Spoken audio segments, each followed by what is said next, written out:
томилох гээд одоо тэнд сууж байхад тодорхой асуудлуудаа асууж ирсэн л да. Тэгээд тэр асуудлууд дээр бол засгийн газрын үйл ажиллагааны хөтөлбөрийг батлах үед бол тодорхой хариултуудыг өгнө гэсэн. Тэгэхээр тэр асуудлуудаа одоо яг ард түмэнд ойлгомжтой нэг хэрэгжилтийн хугацаа нөхцөлийн талаар нэг хариу өгөөч гэж хүсэж байгаа.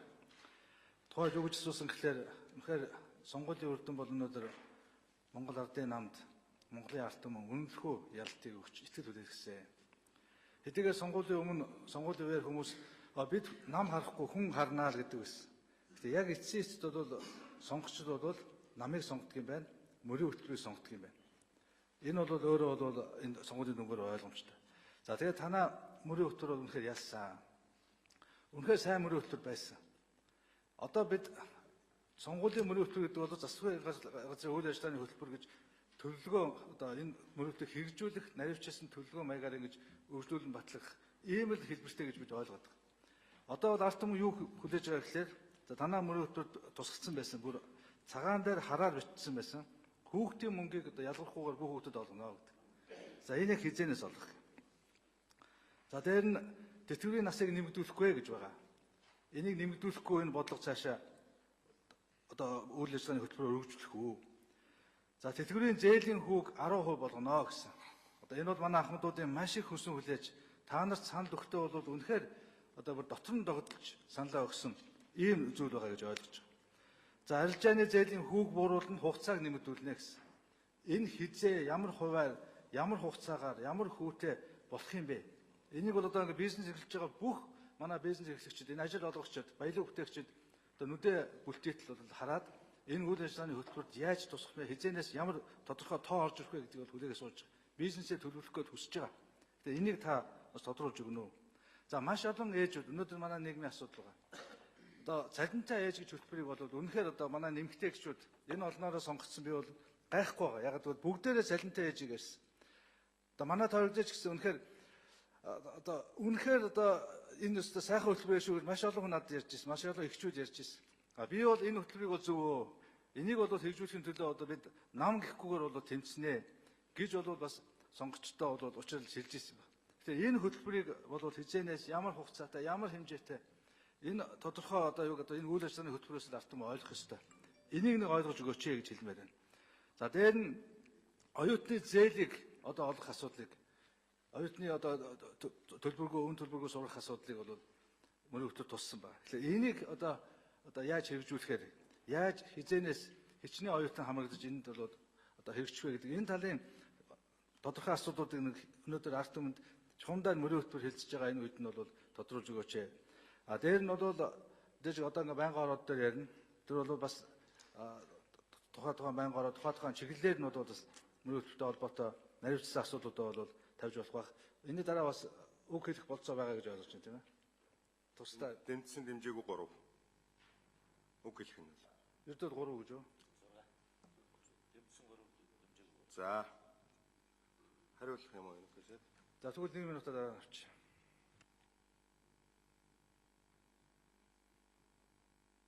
За би түрүүн тэр мөрийн хөтөлбөрт тусгагдсан заалтуудыг бол ер нь Монгол Ардын намд дэвшүүлсэн мөрийн хөтөлбөрийнхөө бүх заалтыг бол засгийн газрынхаа хөтөлбөр болгоод явж байгаа. Би тэгээ энэ дээр бол бас дахин тайлбар өгöd байгаа. Альва одоо нийгмийн хамгааллын шин чанартай арга хэмжээнүүдийг бол тодорхой бид нар их усүрээ бүрдүүлээд боломжоо бий болгосныхаа дараагаас эхлүүлээд хэрэгжүүлэхээс өөр аргагүй нөхцөл байдал бол өнөөдрийн Монголын эдийн засгт үүссэн байж байгаа. Тийм учраас эхний ээлжинд бол ямар ч байсан одоо энэ эдийн засгаа тогтворжуулах хэрэгтэй юм байна. Энэ тогтворжуулж явах явцдаа бол эдийн засгтаа шаардлагатай байгаа тэр хөрөнгө оруулалтуудыг гадны хөрөнгө оруулагчдынхаа итгэлийг сэргээ, тэр хөрөнгө оруулалтуудыг татаж оруулж ирээ. Томоохон төслүүдэд бол хөдөлгөөг их мэтлэн ийм арга хэмжээнүүдийг бол авч хэрэгжүүлнэ гэж байна. Хүүхдийн мөнгөний хувьд бол би түрүүн одоо Эрдэнэс гишүүний асуултанд хариулахдаа бол тодорхой хэлсэн. 60% нь мөнгийг бол өнөөдөр одоо яг авах цаг хугацаанд нь бол олгоод явчих. 40% нь мөнгийг бол тодорхой хугацааны дараа бүрнээр нь одоо олгоё гэдэг ийм зарчмаар өсвөрийн тодтолтыг бол боловсруулсан байж байгаа. Тэтгэврийн зээлийн хүүг бууруулах асуудлыг бас засгийн газар дээр хэлэлцсэн. Одоо бол ажлын хэсэг гарцсан энэ дээр бол бас хуулийн төсөл боловсруулаад, журам боловсруулаад ингээ явж байгаа. Тэгэхээр бол тэтгэврийн зээлийн хүүний бууруулах асуудал бол удахгүй бол хэрэгжиж байна. За арилжааны зээлийг хүү бууруулах асуудал маань энэ засгийн газрын явуулж байгаа бодлого үйл ажиллагаанаас шууд хамааралтай энэ зүйл. Тэрнээс шууд засгийн газар одоо хувийн хвшил рүү халдаад аль нэг банк руу халдаад чи арилжааны зээлийг буулгаа гэж хэлэх ийм нөхцөл бол ирэх угаасаа байхгүй. Тийм учраас яг үхээр бодлого үйл ажиллагаагаа оновчтой явуулаад эдийн засгаас эргээсний үндсэн дээр арилжааны зээлийг хүү буурахын нөхцөл нь бүрдэх юм байна. Тийм учраас бол бид энэ хөтөлбөрийн хүрээнд бол энэ арилжааны зээлийг хүү буурчихыг бололцоотой гэдгийг бас танд хэлье. За оюутны зээлийн сангийн хувьд бол энэ удаагийн төсвийн тодтолд оюутны зээлийн сангаа одоо сургалтын санг бол байгуулахаар төсвийн тодтолд бол тусгасан байж байгаа.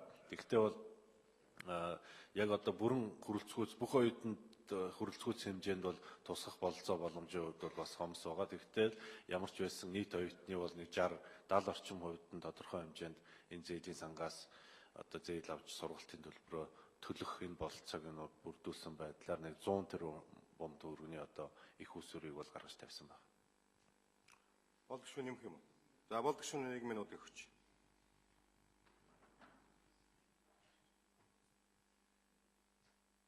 Тэр яг энэ бүх энэ асуудлуудыг ярихдаа ингээд дандаа өмнөх засгийн газрын үед өмнөх их хурлын үед ингээд бүх юм дампуурсан болохоор байсан. Тийм учраас одоо бидний мөрийн хөтөлбөрчөнгөө болчлоо гэдэг ингээд явхлаар бол энэ их буруу болно. Би битгий тэгээсэй гэж бодож байна. Танаа мөрийн хөтөлбөр сайн хөтөлбөр. Тэрийг хэрэгжүүл. Манай хөтөлбөртөө ч их олон зүйлэнд давтчихаа. Тэрийг бид эсэргүүцэхгүй. Уршаага одоо муулаад яриад бол энэ бол нэг гарц биш ээ. Одоо задчдаг гişүүд тэгээд одоо хинний ингээд эрдэнэ гişүүн хариуг нэг бол ингээд энэ яг буруу тийш явж байгаа байхгүй. Явж иж одоо энэ их хурлын хамгийн анхны хэлцэж байгаа асуудал бол Цэдэнбал даргын одоо 100 жилийн асуудал байна. Цэдэнбал даргын одоо 100 жилийн одоо гавьяаг тэмдэглэхэд дотор бол явж хэрвээ Цэдэнбал дарга их хурлыг тавиагүй бол гавьяа ярих асуудал байсан үгүй юм эргэлздэг шүү. Ер нь тэр үеийн одоо дотоодын нийт бүтээгдэхүүн өрийн харьцааг бол нэг гişүүд гаргаж өгмөр байгаа. Ингээд ер нь цаашрах асуудлыг бол зөв тооцох хэрэгтэй шүү гэдгийг хэлмээр байна. За дэлгэр сайхан